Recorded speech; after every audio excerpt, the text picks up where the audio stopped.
Someone who needs confidence, we're going to switch gears here, is Villanova. Kyle Neptune needs a little bit of confidence. Temple with a massive upset over Villanova. End of the game, 0.2 seconds left. Temple had some free throws. The student section rushes the floor. There's still 0.2 on the clock. The officials, I mean, come on. Make everybody get back off the court. The student section is like high-fiving the players on the baseline. They're still so close.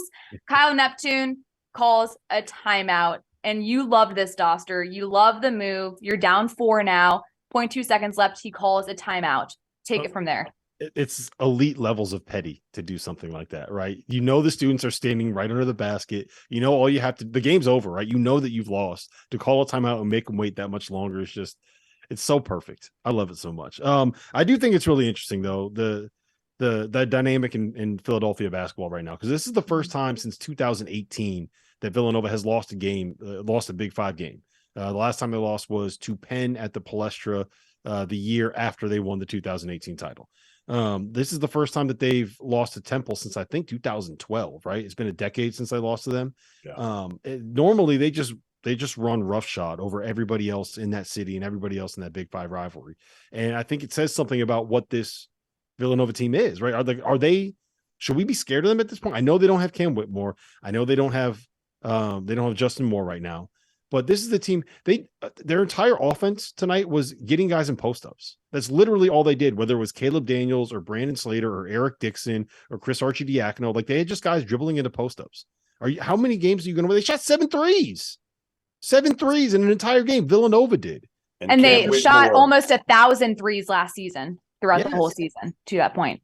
Go ahead, Jeff. That's not Cam Whitmore's game, who the freshman who's going to come back here in the next, hopefully, couple weeks. From injury, that's not what he is going to add. They're missing Justin Moore terribly. I hate to say it, but I think point guard play is really lacking here with Chris Archidiakono. You know, he wasn't supposed to be a 30-minute a game guy, and he rebounded tonight. But what he scored 2 points, 1 assist. I mean, and rebounds. He's not a threat. But yes, he's not a threat, and to me, you got to be a threat when you don't have enough around you, right? Brandon Slater's got to be more aggressive. I love him. Got to be more assertive. Dixon's good, but again, if he's your best player, if he's your star, and you lost to a Temple team that just lost to Wagner. Yeah, this Temple team is good. So this Temple team is built so they can kind of match up with Villanova. They got a bunch of guys that are like 6'5" and athletic and long and switchable. So it's a pretty good matchup on paper. The issue that I see with Villanova, the way that they run their offense, they don't run sets, they don't run plays. Basically, what they do is they're looking to get one person to somehow get a paint touch, right? Whether it's by entering the ball into the post or by getting dribble penetration. Then they're going to try to draw 2 defenders, they kick it out, create a closeout, and do the same thing over and over again until they get someone driving to the basket or get an open jump shot. Like, that's their entire offense. And they don't have that first person that can create the closeout, right? They don't have someone that can go dribble by you, get into the lane, kick out, find somebody. They don't have that guy. Colin Gillespie was that guy.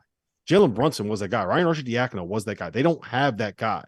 And I think it's kind of a bigger picture thing, but when you're going to play that way and you're not just running set after set after set after set, you need somebody that can really teach the game. And I think that Jay Wright is as good of a teacher of the game as you're going to find. And it's too early to say anything about Kyle Neptune, right? And it's not fair to judge him for losing a game in a rivalry on the road when you don't have arguably your 2 best players. We judge Hubert. I know I judged Hubert way too early last year, so I'm not doing it again. We did, but I do think that is going to be the thing that I'm watching. Right. That is what I'm going to be looking for, is the way that the Villanova way worked. The reason why that style of play worked was because Jay Wright was such a great teacher of the game. And I need to see if Kyle Neptune is that guy as well. And he very well could be. We just don't know yet. The most concerning thing for me, reading the stat sheet, 8 assists on 24 made baskets. 8 assists. Right. And that's what I'm saying. Point guard play. A lot of it. I mean, they've had great – think of the core of what they've been about has been their point guard, honestly, since – I mean, even before Ryan Archidiakono, like even the Kyle Lowrys, right? Like, they have multiple point guards. They were kind of that first team to have multiple point guards to win at a high level. Do Villanova fans need to be sounding the alarm right now? Well, what's the alarm? Like, what would, if you're a Villanova fan, The alarm is, oh Not my getting the gosh, tournament. we're not going to get into the tournament. Right. Yeah. I don't think that it's that bad. I think that they're going to be good because when you get Whitmore back, and if you end up getting Justin Moore back, I think that they're going to find a way to win enough games to get in the tournament. Like I said, they lost basically a 1-possession game on the road without Cam Whitmore, without Justin Moore in a rivalry game in the second game of the coach's career. You know, if let's put it out there, right? I love how you called it a rivalry game too, because those people don't realize the Philly rivalries, how deep those go. Big Like, Fives. that's a big five. Yes.